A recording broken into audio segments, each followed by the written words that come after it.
A energia é um instrumento essencial para o progresso econômico e social de uma nação. O Brasil e o mundo precisam de energia elétrica. Em 10 anos, precisaremos quase que dobrar nossa capacidade instalada de energia elétrica.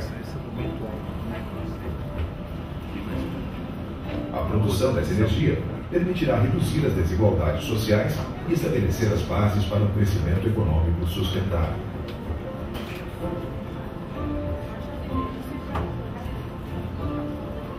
A matriz energética do Brasil é uma das mais limpas do mundo. Os países mais desenvolvidos produzem 17% de sua energia elétrica por meio de fontes renováveis, menos do que a média mundial de 19%. Já o Brasil produz 86% de sua energia elétrica por meio de fontes limpas e renováveis. E hoje, a geração hidráulica representa mais do que 80% da oferta de energia elétrica brasileira.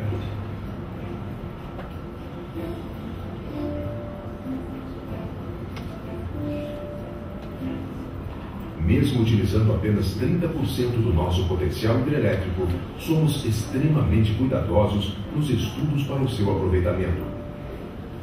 O rio Xingu é um bom exemplo. Seus estudos remontam a 1975. Inicialmente, identificou-se um potencial hidrelétrico de 20.000 megawatts na região, por meio da construção de 6 usinas. Se o potencial máximo fosse aproveitado, haveria a inundação de 18.000 quilômetros quadrados. Desde então, o Brasil mudou para melhor.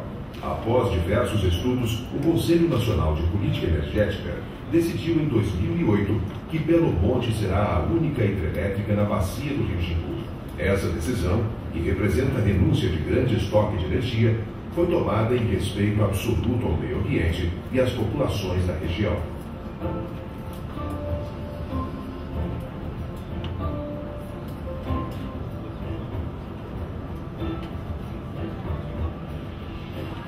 Com esse olhar mais abrangente da questão energética, os estudos de Belo Monte evoluíram bastante. A área do reservatório foi reduzida para menos da metade, de 1.225 km² para 503 km². E no reservatório atual, quase a metade é formada pelo próprio leito natural do rio Xingu. Reduzindo o reservatório, o projeto Belo Monte impediu o alagamento de qualquer área indígena. Foi feito um grande estudo das populações indígenas, no qual elas puderam escolher quem iria estudá-las, e para a apresentação do projeto foram realizadas dezenas de reuniões e oitivas nas próprias aldeias das 12 comunidades da região de influência. O resultado foi a criação de programas que cuidarão da saúde, da educação e do ambiente de toda a população indígena, preservando sua cultura e costumes. As populações urbanas, que lá já estão radicadas há muito tempo, não foram esquecidas. Belo Monte vai arcar com os custos da construção de 100% da infraestrutura de saneamento básico das cidades de Altamira e de Vitória do Xingu. As famílias de Altamira, que moram atualmente em condições precárias à beira do rio, terão moradias dignas em locais com infraestrutura. As ações para as populações urbanas e rurais começaram antes mesmo do início das obras. A construção de escolas e de postos de saúde são apenas alguns exemplos.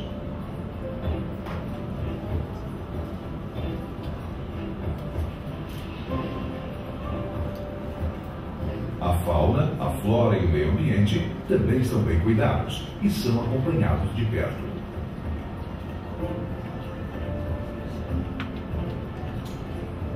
Belo Monte investirá 3 bilhões e 700 milhões de reais em mais de 100 projetos visando exclusivamente ações socioeconômicas e ambientais. Belo Monte será a terceira maior usina hidrelétrica do mundo, com a potência instalada de 11.233 megawatts. A configuração de Belo Monte aproveita o desnível de quase 90 metros do rio Xingu entre Altamira e a travessia da BR-230, após a volta grande do Xingu. O barramento será no sítio Pimental, a 40 quilômetros de Altamira.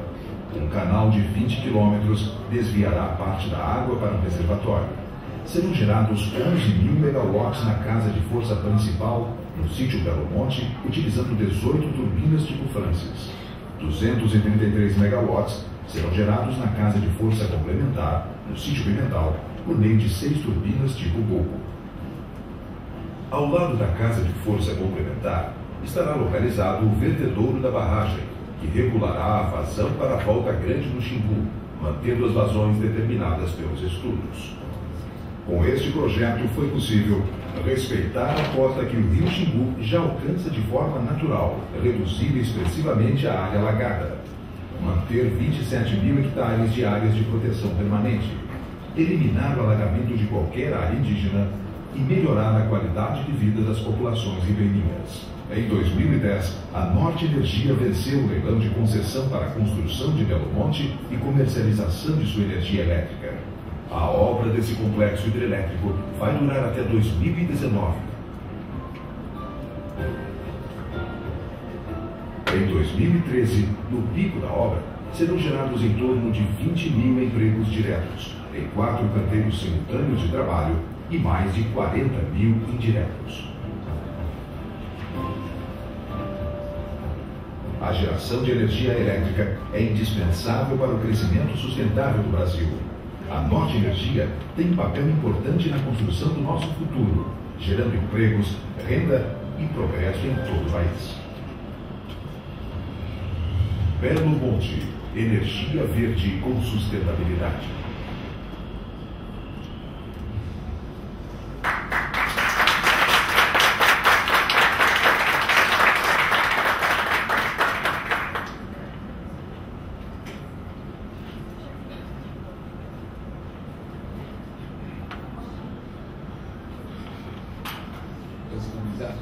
Ok, vamos colocar de novo a apresentação, por favor.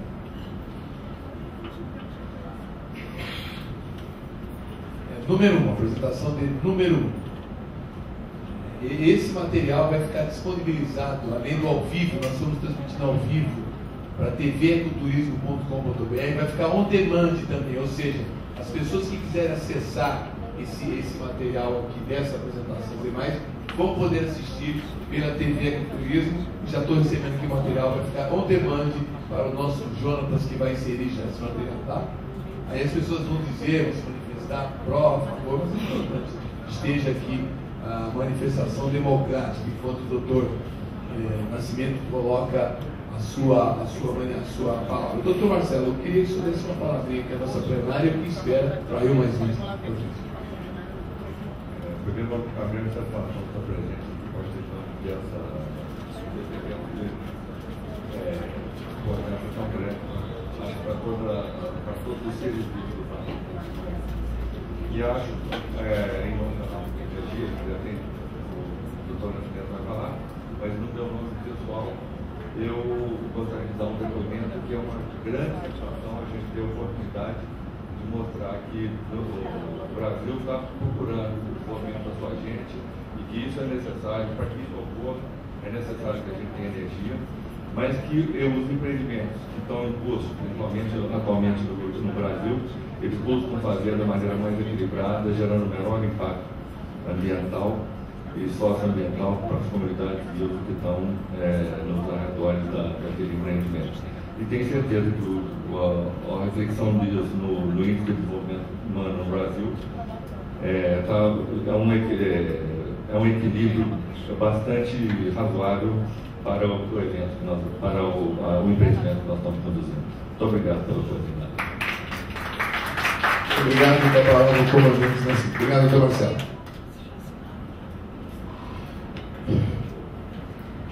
No nosso país, no mundo todo,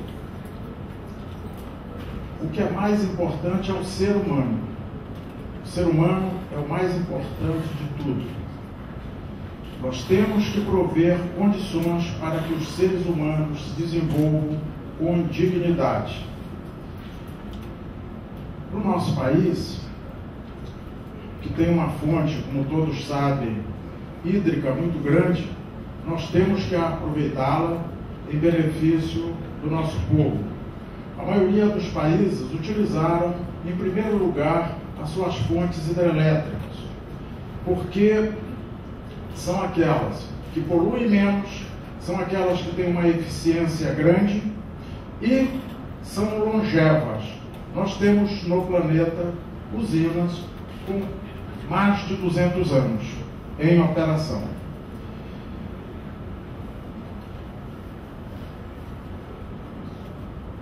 Nós, no Brasil, utilizamos as usinas hidrelétricas como vetores de desenvolvimento.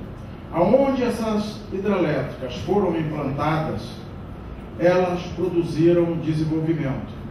Mesmo aquelas na Amazônia que inundaram áreas incompatíveis com as metodologias e a ciência de hoje. Tudo nós temos que ter um referencial do tempo. Quando que aquilo foi feito e os motivos que levaram aquilo a ser feito. Não é? Todos os senhores sabem que lá, cerca de 540, 530 anos antes de Cristo, houve um pensador chamado Heráclito, e que ele dizia o seguinte, que se uma pessoa entrar num rio pela segunda vez, o rio não será o mesmo, nem o ser humano que entrou no rio será o mesmo. Isso significa que o nosso mundo está em constante movimento e em evolução. Tá? O que nós temos que procurar é o auxílio da ciência. A ciência é que deve ser o balizador das decisões políticas no mundo. Sem ciência não se avança. E sem boas políticas também não se avança. Nos últimos anos, no nosso país, nós verificamos uma necessidade muito grande de ser feita uma inclusão social. A Amazônia brasileira é um território muito vasto e que ficou uma região praticamente intocada. Mas lá moram muitos seres humanos e que eles precisam de desenvolvimento, eles precisam de água, eles precisam de energia, eles precisam de universidades, eles precisam de saúde. E o que esses empreendimentos vêm fazendo por essas regiões é contribuir com as populações que lá residem. O projeto da usina de Belo Monte teve seus primeiros estudos na década de 70 e teve o seu projeto básico ambiental aprovado já em 2011. Essas fotos, do modo que estão aqui, elas mostram que essa área sofreu um processo de antropização muito grande. Essa região da Transamazônica, ela começou na década de 70 com a levada de pessoas da região sudeste do Brasil para o povoamento daquela região. E essas pessoas precisavam viver, precisavam plantar. Então, uma parte desse território teve que sofrer desmatamentos para que essas pessoas pudessem sobreviver na região com alimentos, com agropecuária, etc. O projeto, como está mostrado aí, já foi mostrado no vídeo, ele houve uma evolução muito grande, diminuindo a área alagada de modo substancial e produzindo uma geração expressiva para o nosso país. Hoje nós temos uma população de aproximadamente 60 milhões, 200 milhões de pessoas, e esse empreendimento vai propiciar o atendimento de aproximadamente 60 milhões de pessoas. Como os senhores e as senhoras podem presenciar, mais de R$1 bilhão serão investidos na região. Isso trazendo desenvolvimento em várias áreas, como a seguir será demonstrado. O projeto básico ele tem por função principal estabelecer medidas de controle, as compensações e a potencialização dos efeitos positivos. Esse plano básico ambiental ele é constituído de 117 pacotes de projetos, como nós chamamos. Aí dá uma ideia da diversidade, cada cor dessa representa, de modo bem sucinto, alguns dos pacotes de estudo que temos que realizar. E só no plano básico ambiental são exatamente 3.709 projetos, são atividades, melhor dizendo, que vão ter um resultado em benefício da região, do projeto e do nosso país. Isso só na parte do plano básico ambiental. Quando nós olhamos as ações que serão desenvolvidas do plano básico da componente indígena, são mais 338 atividades em benefício também dessas comunidades. Os programas de compensações socioambientais abrangem também um vasto leque de atividades sociais, econômicas, infraestrutura e culturais. Aspectos sociais. Essa é uma região que se verifica comumente todos os anos na região de Altamira, com a cheia do rio Xingu. O projeto se propõe a regularizar essas áreas e propiciar moradias mais dignas para a população. Essa cota 97, que os senhores e senhoras têm a oportunidade de ver, é a cota onde ficará estabelecida a cota do projeto em Altamira. Mas verifiquem que em vários pontos a cota máxima em 3 de 1980 já atingiu aquele ponto e que alagou grande parte da cidade. E que com o projeto isso tudo será minimizado. As áreas serão urbanizadas nas margens do rio e de igarapés da região.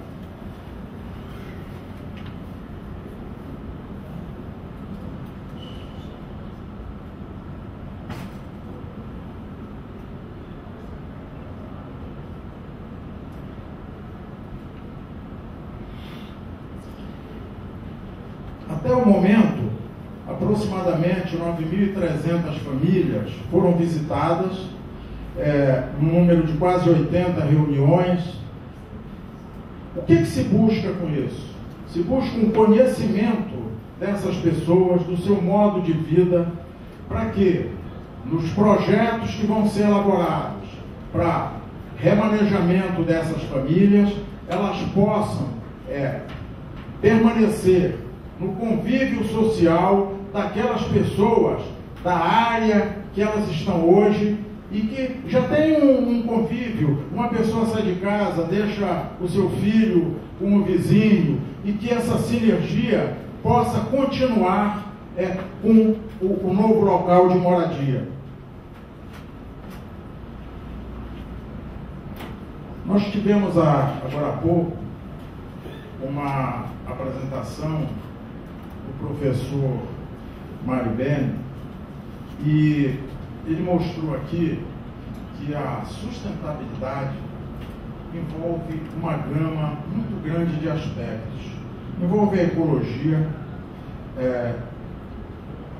envolve a ecológica, o ambiente, a econômica, a espacial, a cultural e a política social.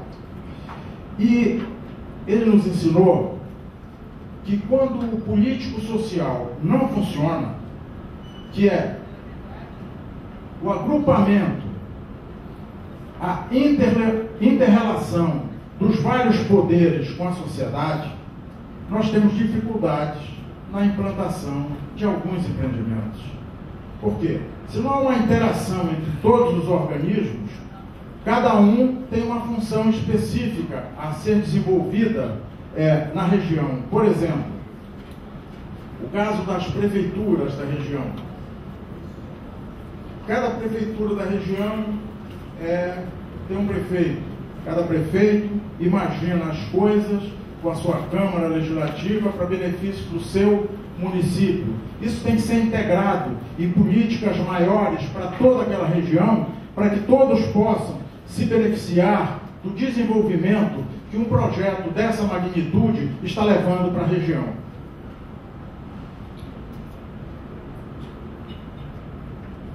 Isso são fotos do nosso Fórum de Acompanhamento Social de Belo Monte, né, nas várias reuniões em que são feitas. Um outro aspecto muito importante que todas as hidrelétricas propiciam é essa compensação financeira sobre a geração de energia elétrica. Se a gente comparar que uma prefeitura de Altamira teve um orçamento no ano de 2008 da ordem, vamos supor que hoje são 100 milhões, tá? 100 milhões de reais, e que não consegue investir 15% do seu orçamento anual em benefício da comunidade. Não consegue. Esse empreendimento, quando chegar agora no final de junho, só no município, final de julho, só no município de Altamira, já terá investido aproximadamente 70 milhões de reais. Somente no município de Altamira. Né? E os senhores verificam que essa compensação produzida pela geração de energia elétrica nos principais municípios do entorno do empreendimento, Altamira, Vitória do Xingu e Brasil Novo, eles terão compensações de valores expressivos, tirando o Brasil Novo, que fica um pouco mais afastado do reservatório. Os outros terão uma parcela expressiva em relação ao seu orçamento para fazer investimentos anuais em benefício da comunidade daquela região. Isso ocorre com todos os empreendimentos hidrelétricos do nosso país. No caso de Itaipu, essa compensação tem um nome diferente, tem um nome de royalty, que ficou popularmente usado para todos, mas na realidade royalty é só para Itaipu. Além disso, vários programas estão em andamento para beneficiar aquela população.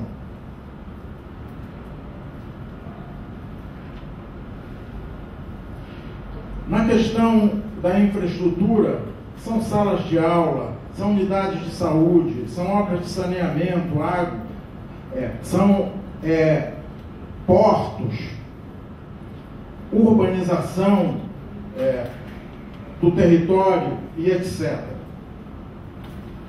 Na questão da capacitação, que é um aspecto muito importante, foram feitos cursos iniciais para capacitação dos gestores do município. Os senhores sabem, muitos desses municípios, quando muda a gestão, muda praticamente toda a administração. E com isso, você tem que dar um treinamento praticamente a cada gestão que assume, você tem que ensinar as boas práticas de gestão para que os recursos sejam bem aplicados em benefício da população. Aqui nós estamos mostrando algumas das obras e dá para ver a grande quantidade de obras por setores que estão sendo desenvolvidos na região.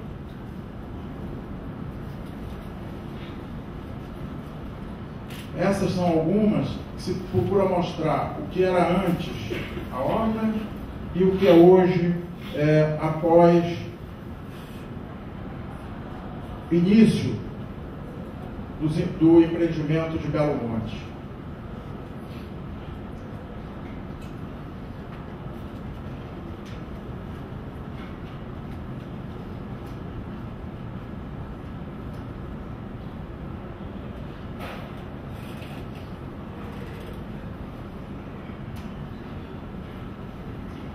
Aqui, a gente tem uma dimensão dos valores envolvidos na região, 233 milhões em empreendimentos que estão em execução para melhorar a vida das pessoas do entorno desse empreendimento. No aspecto cultural, que também não foi esquecido e é uma das condicionantes do nosso plano básico ambiental.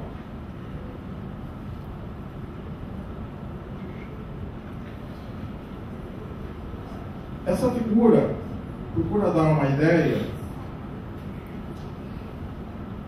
do desmatamento, que é o vermelho, e do verde, que são as unidades de conservação que o nosso país implantou em toda essa região.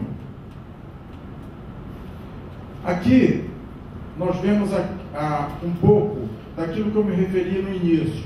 Isso era uma figura de satélite, é uma figura de satélite do ano de 2001. Esta é uma figura de satélite do ano de 2011. Se nós pegarmos a figura de 2009, onde não existia ainda a Norte Energia, ela não tem muita diferença para esta figura de 2011, até porque as atividades antrópicas na região diminuíram.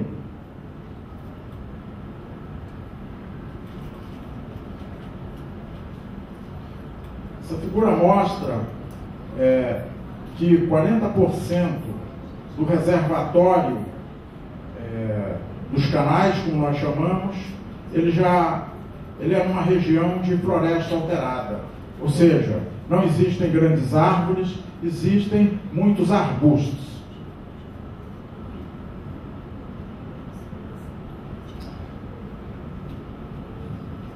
Aqui se procura mostrar parte dos estudos que estão sendo feitos na ictiofauna da região para determinar aquelas espécies que são endêmicas e que levam problemas para a população. Isso é um grande programa de monitoramento em vários trechos, com uma equipe multidisciplinar e dos melhores técnicos que o nosso país dispõe nessa área. A mesma coisa no que diz respeito a espécies ameaçadas. Proteção de quelônios, pesquisas como o cachorro-vinagre, né, que é uma das espécies que consta da Red List, né, da União Internacional de Conservação da Natureza e dos Recursos Naturais. Aqui são os locais onde nós estamos implantando esses módulos RAPELD. Né? Essa expressão aí, RAPELD, né, ela vem praticamente do rápido, pesquisa que se faz numa região para se avaliar de modo mais rápido as condições ambientais do território. Tá? Isso consta do nosso PBA e nós estabelecemos as condições em que estamos fazendo isso.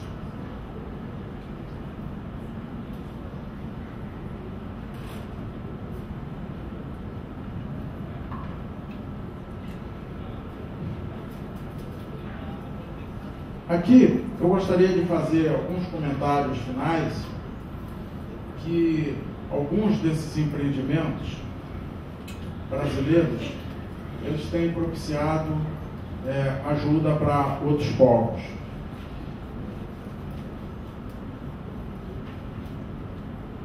No ano passado, dia 7 de novembro, eu recebi um e-mail. Esse e-mail diz o seguinte: caro amigo Carlos Nascimento, sexta-feira passada, dia 4 de novembro, nasceu na aldeia Pariri, do Vaimiri Atuari, uma menina de nome Quedamunhá Atuari. E com este nascimento, a população do Vaimiri Atuari chegou a 1.500 pessoas. Este acontecimento é um marco muito importante na vida dos Waimeria Atuari, dos 374 que conhecemos em 1987. No começo do programa Waimeria Atuari, hoje são 1.500. É uma alegria muito grande. Daquela data até hoje cresceram 1.126 pessoas. E estão vivendo bem em suas terras, vivendo de forma tribal, fazendo suas festas, comemorando o nascimento de cada criança. Quero dividir contigo esta alegria e agradecer por tudo que fizeste em apoio aos Waimeria Atuari e ao programa Waimeria Atuari. Muito obrigado, um abraço, Porfírio Carvalho. Quando tivemos que implementar a hidrelétrica de Balbina, que abrange uma área alagada muito grande, naquela altura o Brasil dependia muito do petróleo. Nós não tínhamos dinheiro. Não tínhamos dinheiro para pagar o petróleo que o país precisava e a região amazônica. Para ter luz, saúde para os seus cidadãos, precisava de petróleo. Tá? Quase tudo, a cidade de Altamira era atendida basicamente por termoelétricas. E grande parte da Amazônia, como ainda é o polo de Manaus, que hoje é um grande polo de desenvolvimento do nosso país. Pois bem, nós tivemos que fazer uma hidrelétrica para apoiar o polo de Manaus, com uma capacidade de 250 megawatts, que inundou aproximadamente 2.400 quilômetros quadrados de área, algumas com uma lâmina d'água não muito profunda, né? Mas que prestou um serviço naquele momento difícil em que o país estava passando. Não se esqueçam que nessa data aqui que eu estou me referindo, 1987, nós ainda não tínhamos uma Constituição. A nossa Constituição é de 88. Tá? E o Brasil estava passando por esse processo de modernização que, graças a Deus, nós estamos vivendo. Agora, com a crise europeia, o nosso país fez um aporte de 10 bilhões de dólares para contribuir junto com outros povos para a melhoria das condições na Europa. Tivemos um avanço extraordinário do ponto de vista econômico e social no nosso país, mas temos uma distância ainda muito grande a percorrer. E essa distância, para ser encurtada, volto a dizer, nós precisamos de ciência. A ciência é a base do conhecimento. É ela que faz com que seja possível aos políticos estabelecerem os caminhos para a melhora do nosso povo. Eu acho que os empreendimentos hidrelétricos que o nosso país vem implantando e que vai ainda implantar na região amazônica, todos eles serão fontes de desenvolvimento para o nosso país e melhoria de vida para todas as comunidades do entorno desses empreendimentos. Muito obrigado.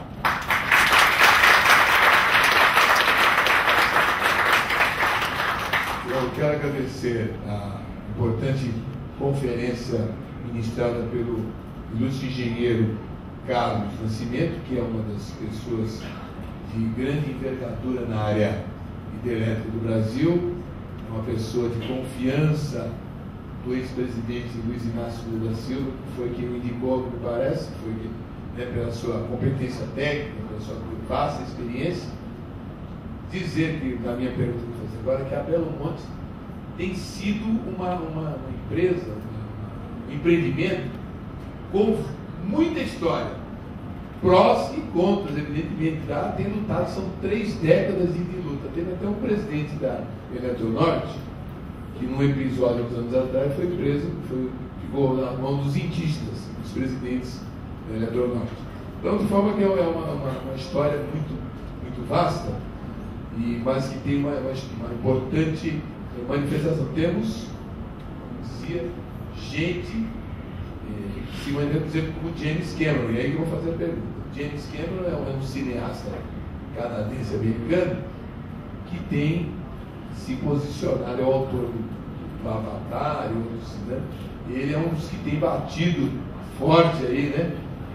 Na questão da Belo Monte, através da Amazon Watt e outros empreendimentos, dizendo que o empreendimento não reúne as condições, que não deveria acontecer. São posições. A OEA, a Organização também dos Estados Americanos, doutor Carlos, também no ano passado fez uma manifestação contrária ao Brasil, e a presidente da República Federativa de Rousseff se posicionou firme, ou seja, bateu de frente com a OEA e disse: não, o Brasil não vai aceitar o puxão de orelha da OEA, que é a Organização dos Estados Americanos, e o principal motivo foi exatamente a construção da usina de Belo Monte. De forma que é uma usina que desperta paixões. Não adianta dizer que não, desperta paixões. Tanto é que levou 3 décadas para ser implementado. Então, por isso que eu estou trazendo a oportunidade aqui do presidente da Belo Monte e a sua diretoria, que está aqui conosco, dar a oportunidade da sociedade civil, na paralela da Rio+20, poder também expor a essa sociedade nacional e internacional, que nos assiste também pelo tvecoturismo.com.br, o porquê que a Belo Monte já foi exposto, porque a Belo Monte, apesar dessas gritas todas aí, nacionais e internacionais, ela se mantém com um empreendimento que já está em andamento. Eu também já destaco a presença aqui nessa plenária do Dr. Etevaldo, diretor da Santa Fé Ideias, da Tayane Beatriz, e mais uma vez o Dr. João Pimentel, diretor de Relações Institucionais da Norte Energia. Nós estamos aqui com o Estado Maior da Norte Energia, e o pessoal realmente muito importante. Então, a minha indagação primeira era essa, doutor Carlos. Apesar de toda a grita nacional e internacional, por que, mais uma vez, a Belo Monte? Como eu já falei anteriormente, o Brasil desenvolveu as suas hidrelétricas na região sul, sudeste e nordeste do país. E o nosso país, como eu também já me referi, de uma década e meia para cá, nós começamos a ter recursos para fazer as obras de infraestrutura. O Brasil era muito dependente de recursos externos. A nossa economia foi ajustada. O nosso governo começou a identificar as necessidades daquelas comunidades mais carentes e para tentar mudar essa situação. Então tivemos vários programas, como Luz para Todos, que é um programa excepcional. Os senhores sabem, hoje nós temos aproximadamente 1 bilhão de pessoas no planeta que não têm eletricidade. Nos 7 bilhões, nós temos 1 bilhão que não tem eletricidade. O nosso país sempre procurou implantar os empreendimentos pelo menor custo. Belo Monte, ele custou a ser implantado porque existiam outras fontes mais econômicas para serem implantadas para suprir o país. Agora, nós temos que usar o recurso da região amazônica para desenvolver a região amazônica e manter a posição importante que o nosso país tem no contexto mundial, na utilização das fontes renováveis para a produção de eletricidade.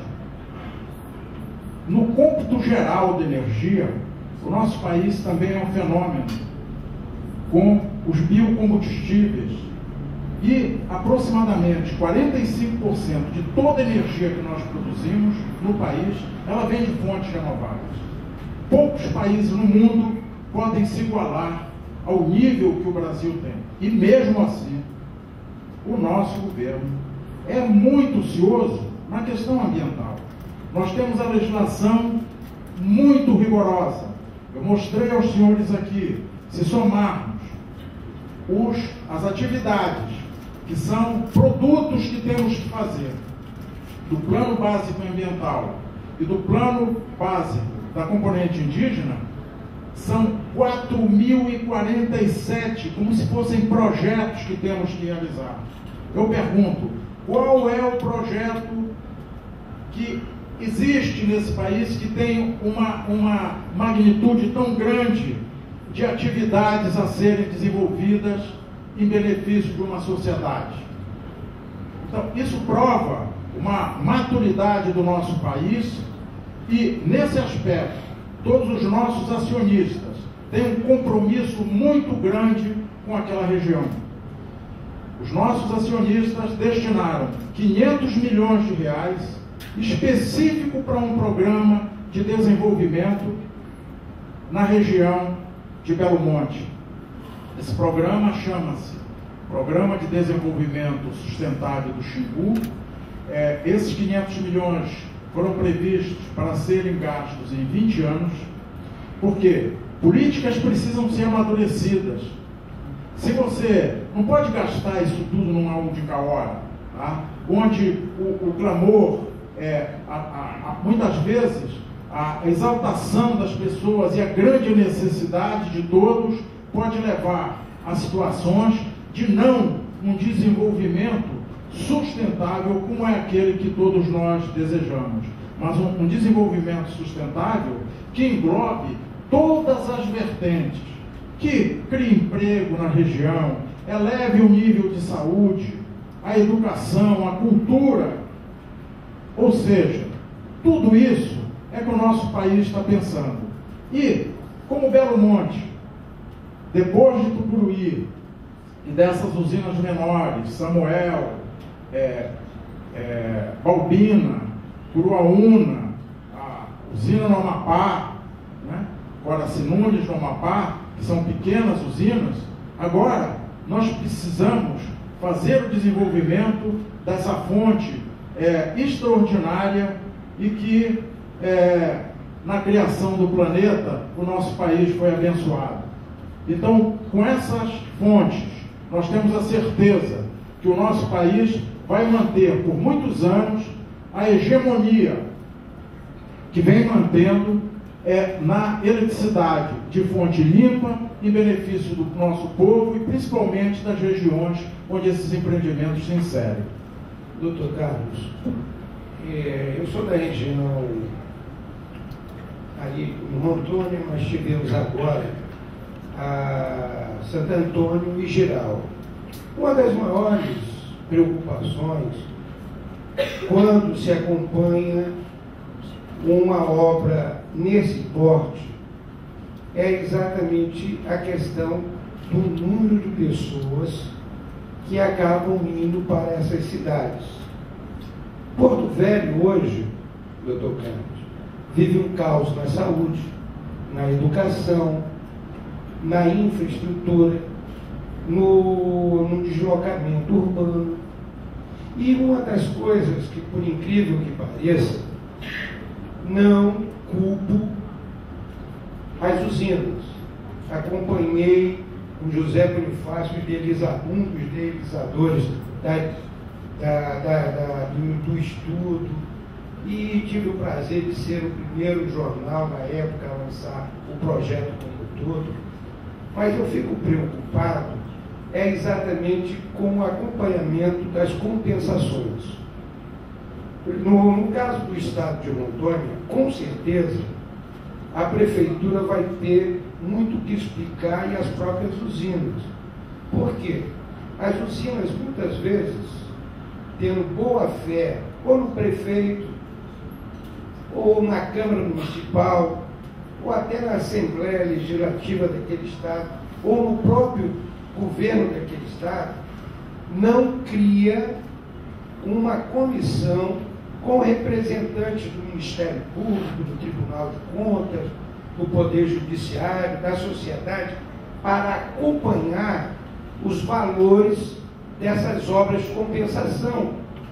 Muita gente tem ficado rico e muita gente tem passado o pão que o diabo amassou. E eu tenho certeza que o senhor vai ter esse problema lá na frente. Por exemplo, uma casa que era alugada por R$200 na periferia de Porto Velho, passou a custar R$1.000. No seu caso é pior, porque a maioria das pessoas estão indo fazer a construção. O senhor tem que criar casas para que eles fiquem lá. Mas os volumes, e a gente tem acompanhado, ninguém está preocupado em criar uma comissão para ver realmente a fiscalização. Certo? Outra coisa que eu gostaria aqui, até como sugestão, bonitas camisas verdes, sou do Xingu, apoio. Eu gostaria de lembrar... Você grupo contrário aqui, né? Porque tanto o grupo quanto, pelo menos, você... Não, estaria a favor. Apoio. Porque ontem a manchete do Globo tinha um grupo contrário aí, manifestação. Então, eu gostaria... Também é bom que a sociedade civil também tem os dois lados. Então, também os que manifestam agora. Eu gostaria de... Democracia, né? Democrático, né? A nossa mídia, também saber que a sociedade tem os dois lados também. Então, o que acontece, doutor Carlos? Eu estou vivendo esse problema no meu estado. Existe a questão do cala-boca da imprensa, né? E eu gostaria de fazer 2 pedidos.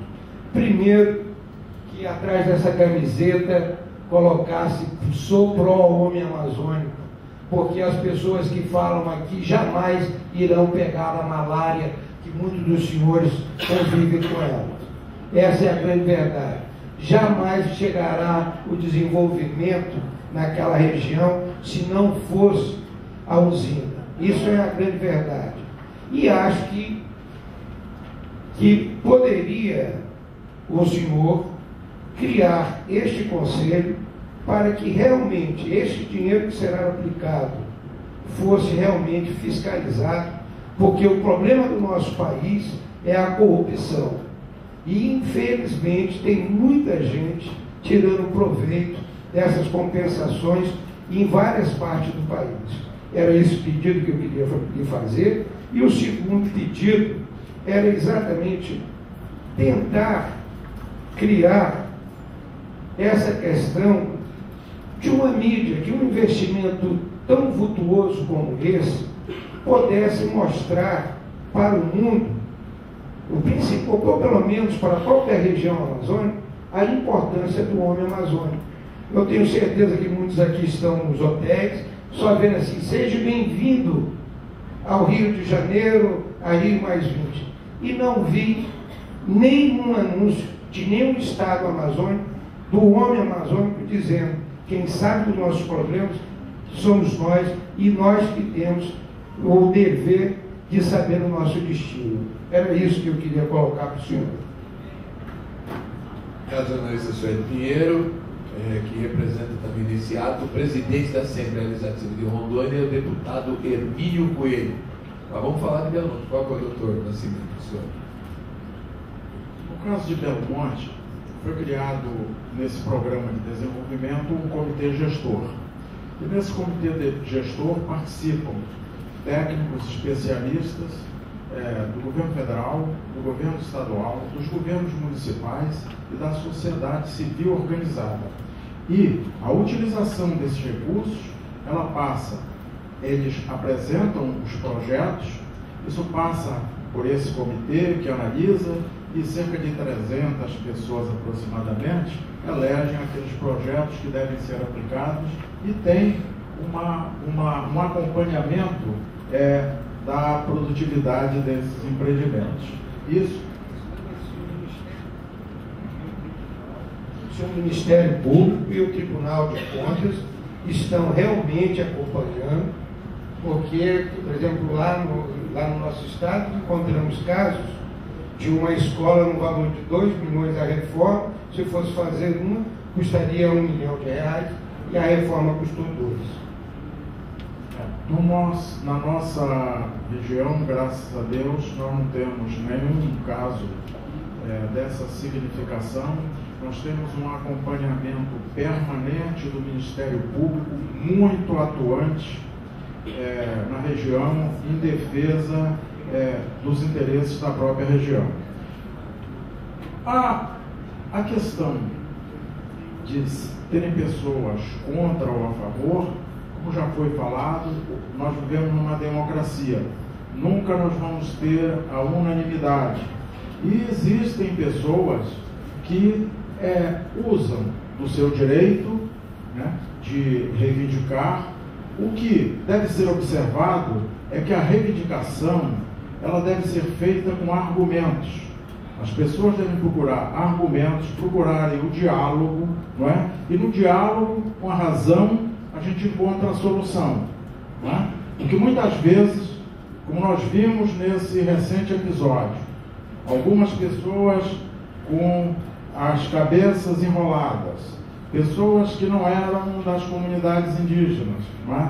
Então, isso, na nossa avaliação, na minha avaliação pessoal, não é um movimento, não é uma reivindicação democrática. Não é?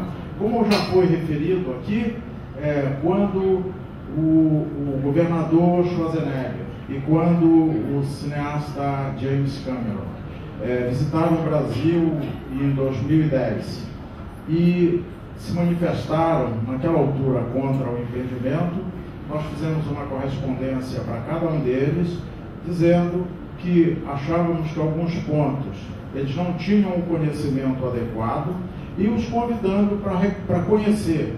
Nós nos colocamos à disposição para que eles tomassem conhecimento de um projeto.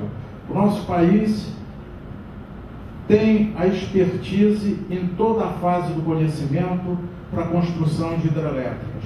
E temos uma legislação ambiental das mais avançadas do planeta. O que precisamos é sempre ter uma sinergia entre toda a sociedade, na verticalidade das suas responsabilidades, para atuar e cobrar. E cobrar. Hoje, nós temos os meios de comunicação com uma força extraordinária. Né? A internet está no globo. Né? E os fatos instantaneamente são percebidos em vários pontos do planeta com diferenças de nanosegundos. Então, nós acreditamos que com um pouco de percepção maior da grandeza desses empreendimentos, nós vamos verificar que o que o nosso país está fazendo é produzir uma energia que é sustentável, ajuda o nosso país, ajuda as regiões onde estão sendo implantados os empreendimentos e contribui sobremaneira para a melhoria de todo o planeta.